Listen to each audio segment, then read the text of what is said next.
Alright, ASUS is gunning for the Steam Deck right now. They just dropped the price of their Z1 Ally, not the Z1 Extreme, but the lower spec Z1 Ally, to $399 on Best Buy, which is the exact same price as Valve's LCD Steam Deck at $399. So clearly, ASUS is trying to directly compete on price with the Steam Deck LCD model. And given that they're the same price, at least for right now during this sale, which one should you get? And I wish I could say it's just an obvious, buy this one is better in every way, but it's not. They're better in different ways. So what we're going to do is we're going to have a nuanced discussion, and we're going to talk about hardware, we'll talk about software, and then at the end, I'll talk about which ones are going to be better for which types of people who play different types of games and why it might be better for this use case versus that one. So let's start with hardware. I'm not going to go too in depth because I've made a whole video on the differences between the hardware, so if you want to check that out, I'll leave it linked below. But we're just going to hit the biggest differences. In the box, they both come with their respective chargers. The Steam Deck has a 45-watt charger and the ROG Ally has a 65-watt charger.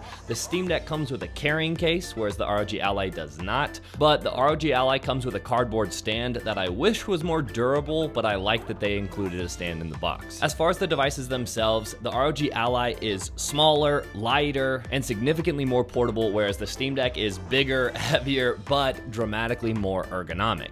If you've used a Nintendo Switch, I would say the Ally feels more like a Switch, where it's kind of flat and not very comfortable to hold, whereas the Steam Deck feels more like an Xbox controller that's just really wide and big and heavy, but it has that same nice ergonomic feel in your hands. The Ally has a better screen in every single way. It's higher resolution at 1080p, it has a faster refresh rate at 120 Hz, it has variable refresh rate, so it's going to look smoother a lot of the time, and it's more color accurate. The only thing that the Steam Deck LCD has better as far as the screen is that it does get dimmer. So if you're someone who likes to play in a very dark room, like before bed or something, then the Steam Deck is going to get dimmer and it is easier on your eyes. Also, this doesn't show up in the hardware specs themselves, but the Ally's touchscreen feels much faster and more responsive to me, which makes things like the on-screen keyboard, which you're going to have to use on both devices from time to time, it makes it a lot easier to use on the ROG Ally. And yes, the Steam Deck OLED does have a dramatically better screen than the Steam Deck LCD, but it also starts at $550, so we're not going to be talking about it in this comparison. This is a strict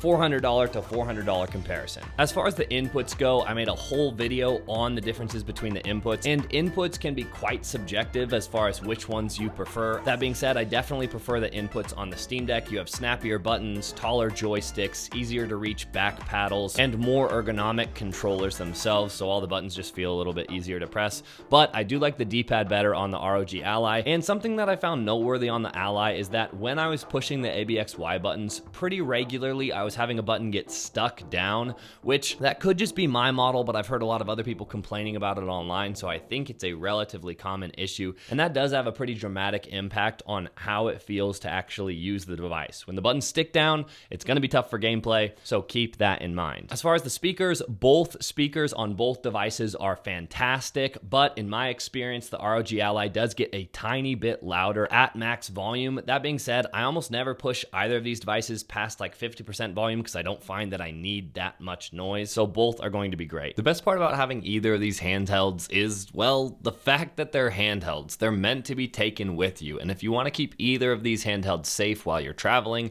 today's video sponsor TomToc has you covered with loads of different options. For the Steam Deck, their G12 Armor military-grade hardshell is as good as it gets. Not only does it fit either the OLED or LCD Steam Deck perfectly, but it offers more protection than Valve's stock case at a fraction of the size. If you try to flex Valve's stock case, it flexes no problem, but if you try and bend TomToc's Armor case, it has almost no give. It's also splash and dust proof, which gives you one less thing to worry about while traveling. Also, if you're someone like me who just wants to throw the deck in your backpack, but you're nervous about it getting beat up in there, but you also don't want to use Valve's case because then it takes up half of the bag, this is the answer. Another thing I like about it is I can still fit it in TomToc's everyday sling bag if I want extra protection, whereas Valve's case is no joke almost as big as the sling bag itself. Also, this everyday sling bag by tomtoc is fantastic if you want to take either the deck or the ally on the go with you. It's water resistant and has swivels built into the straps so you can easily access it even when you throw it behind your back.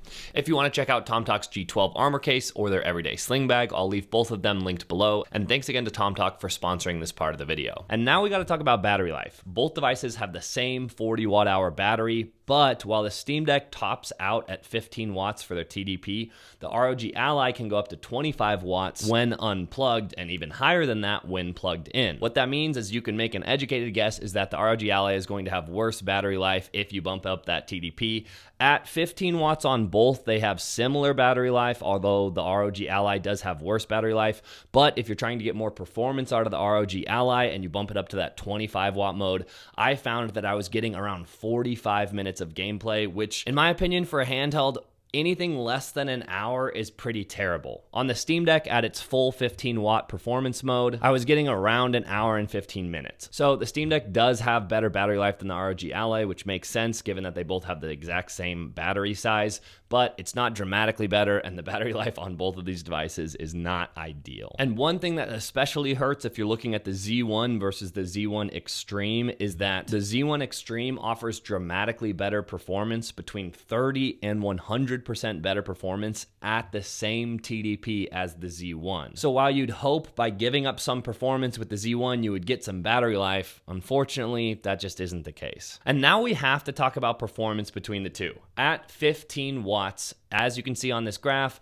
the Steam Deck has better performance. It's actually getting between 5 and 25% better performance at the same 15 watt TDP. The difference is the Z1 Ally can go up to 25 watts on battery when unplugged, and at 25 watts, you can see their performance is actually very similar. It's not great for ASUS. That basically means that the Z1 at the same 15 watt TDP can have worse performance than the Steam Deck, but at a higher 25 watt TDP, it can have the same performance at the Steam Deck. That's not a great performance curve, but it is what it is. And again, just to be clear, the Z1 Extreme does have dramatically better performance at each TDP. And with the software, you have SteamOS, which is a custom-made operating system specifically for the Steam Deck, and on the ROG Ally, you have Windows, which is all the pros and cons of Windows. I've made an entire video between SteamOS and Windows, so I'll leave it linked below if you want to check that out, but the TLDR is that if you want a more seamless plug-and-play experience,